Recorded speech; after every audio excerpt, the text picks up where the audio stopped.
Hey guys, James at the Ski Exchange here, and today, as per another request, of course they're all requests now, which is great, keep them coming in, and we'll try and do as many as we can. So today we're going to do a boot video. So this video is going to be about buying ski boots and what you should be looking for if you're going for a ski boot fit. I will mention a little bit, as per one of the requests, about, oh, I can't get to a ski shop, how do I buy a boot online, how do I check it's the right fit, etc, etc.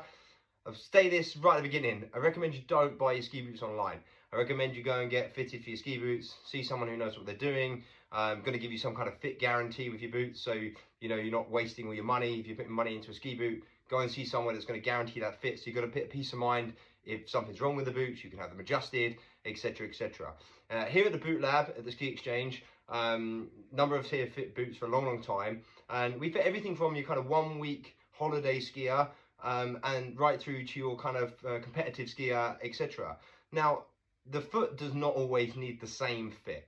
And now there are a million ways of approaching boot fitting. There's groups of boot fitting groups out on Facebook, and there's some of the chats that we see in there go from very technical to very not so technical, and there's a few ways to skin a cat, so to speak. So some of the things I say on this video might be slightly different to what you've seen before, but generally the purpose and the thought behind it is the same, and the idea is matching shapes. So we want to take the shape of your foot, match it to the closest boot shape based on your ability, flexion, travel, etc. And that all starts with an assessment of the foot, because until we understand the skier and we understand the foot, it's really hard for a boot fitter to say, oh, that boot is good for you, that boot is good for you, without kind of that full picture and analysis of what's going on. So in the real basic sense of things, the first thing you must do with any foot is measure the thing, right? If you don't know how long it is, how wide it is, etc., then how do you know what size to go for, what volume, etc. And I'm going to add something to that. When you look down at your feet, you will see the widest part. That does not mean that you have wide feet, please. So when you look down, everyone sees the widest part. They go, oh, I've got quite wide feet. Maybe you haven't. I would say most people don't. So you're always going to see the widest part, but if you look like you have a bit more splay, maybe you have a wider foot. Maybe you have a very skinny ankle, and actually you have a medium width foot but a very skinny ankle. Now, when ski boot fitting, it's really important that you fit the ankle mostly, not always, but mostly concentrate on the ankle over the width of the forefoot, because we can make a ski boot wider, longer. We can put bumps on the side, especially with all the modern plastics. What we can't do is shrink the boot around the ankle. Maybe you can use a high dense liner, maybe some foams, but that's really kind of a last resort. We really want to make sure that fitting the boot to the ankle and the instep, and then the stretching the front or the side of the foot if we need to, if you have, you know, bunions, lumps and bumps, etc. You have bunions, you need a stretch on your boot. Ski boots don't come with bunions. So let's go through a little bit of that. So measuring here. So we use a Brannock device. There are many other devices around in the world. We use the Brannock device here because it's non-branded, it keeps it neutral, and that's the way we like to work. And we will measure someone using this device here, sitting down. So we'll have their foot placed on here. We'll measure them sitting. We'll get their length, we'll get their width, and then we'll have them stand up. And the main reason for that is so that we can see the change in the foot. If we see an enormous change, then we know that we're going to want to introduce a custom insole pretty early into the process. All our boots in the Boot Lab go with an insole, but if you've got very mobile feet, we're generally recommending you take custom. Under half the size, slightly more stable. Your benefit from custom insoles then comes from the fact that it's more intimate to your foot. If you're skiing more regularly, you're going to get more performance out of it, etc. But if you've got reasonably stable feet and you're skiing once a year, you know, a trim to fit insole or some kind of prefabricated insole is going to be okay for most people. But having some insole is really important. And the reason for that, you may have seen in one video before I did about insoles, is just with an insole in there, the foot's got a lot more stability and structure. It's not moving around, it's not sliding in the boot. As soon as you take an insole out, it's really hard to guarantee the fit, because you're going to have a lot more motion going on with the foot falls out of the side of this boot. So that's really important. So once you've found your size, it is generally accepted in the ski world that whatever you measure, you'll come down a size for your ski boots. Not always, and sometimes even 2 sizes actually, but usually if you're just touching sort of 28 on a measuring device, most of the time you're going to be at a 27. However, the only way you can see if a ski boot is really going to fit or not is by shell checking. And that means taking the liner out of your boot. So we've got a little Fisher boot here that they've sent me to test out when my knees are good enough. So unbuckling that boot and taking the liner out and getting the shell. And then you want to put the foot inside the shell and see how much space there is. And how we do that is we ask the customer to slide their big toe so it's just touching. We don't want it hard pressed. We want it just touching the front of the ski boot and then looking down inside and seeing how much space. I'm going to do a quick cutaway to how much space I have on my right foot in this boot because there's nothing in there. So we'll do a quick cutaway to that image.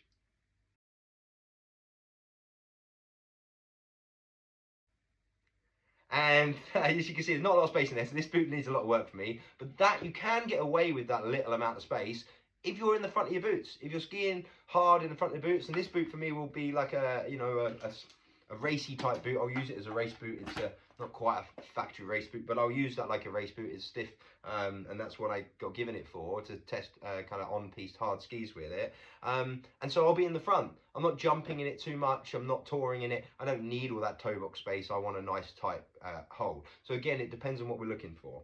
But inside that shell, if you're buying boots online, okay, and you want to check this boot I buy online, is it fitting well enough, okay? Well, what you want to do is slide the foot into the shell. Now let's pretend the line is not here and this is just a shell because it's a nice easy demonstration. And we're going to slide the big toe so it's just touching the front, just in here, okay? So that big toe would be just touching that shell.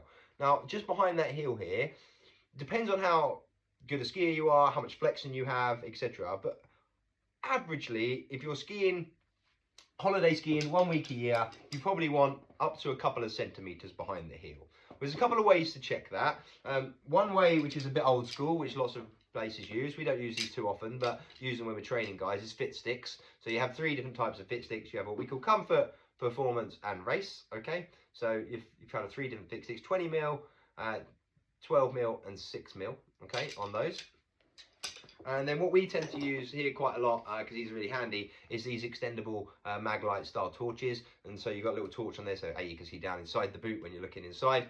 And B, this is 22 mil. So we know that if we can get this down and wiggle, there's too much space. We know we can just get it down on a comfort fit, that's fine. And this at the back is 12 mil. So that helps us with kind of most of our fits. So that's what you're looking for inside the shell. Now you'll say, okay, well, I've got 20 mil inside the shell, James, when I checked it, and then I tried my boot on and it felt too small. Good, it's supposed to. A brand new boot out of the box should feel a bit too small. If it doesn't feel a bit too small, then it's a bit too big, because a liner is put into the boot and it needs molding. It's not normally filling out the entire length because the liners are made slightly shorter so they don't crumple up inside the shell in the factory and on route to you and in the warehouse, etc.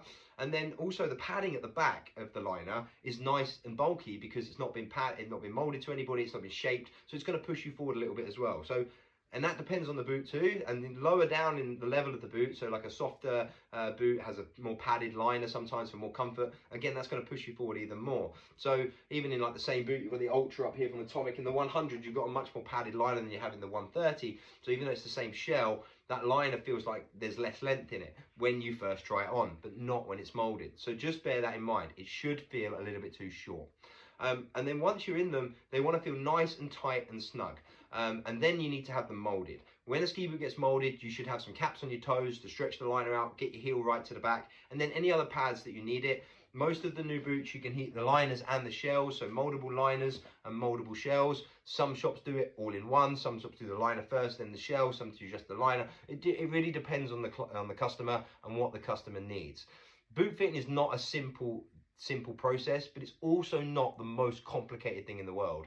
The point is just having a good relationship with your boot fitter and just working through those points and giving a little bit of trust to your fitter as well. You do have to trust them. You know, you have to understand that the boot is going to be a bit tight and go along with the process. If you're standing there at the end of the fitting and they don't feel great, you know, ultimately you don't have to part with your money, and any boot fitter that's worth their weight will tell you that you should be happy at the end of the fitting. But narrow feet, wide feet, different volumes, etc. Again, all coming from the measurement of the foot. And the last thing I'm going to mention is flexion. We check here that you can get past 20-degree flexion. That's really important. So knee straight, I want to be able to get well past my toes. If this is in front of my toes, I want to be able to touch it with my knees while my toes are a good couple of centimeters away and my heels are still planted. If you cannot get your knees past your toes, improve your flexion. Your ski boots will never fit great until you do. Anyway, that's a quick one on what you should look for with ski boot fitting, and we'll see you on the next video. Thanks, guys.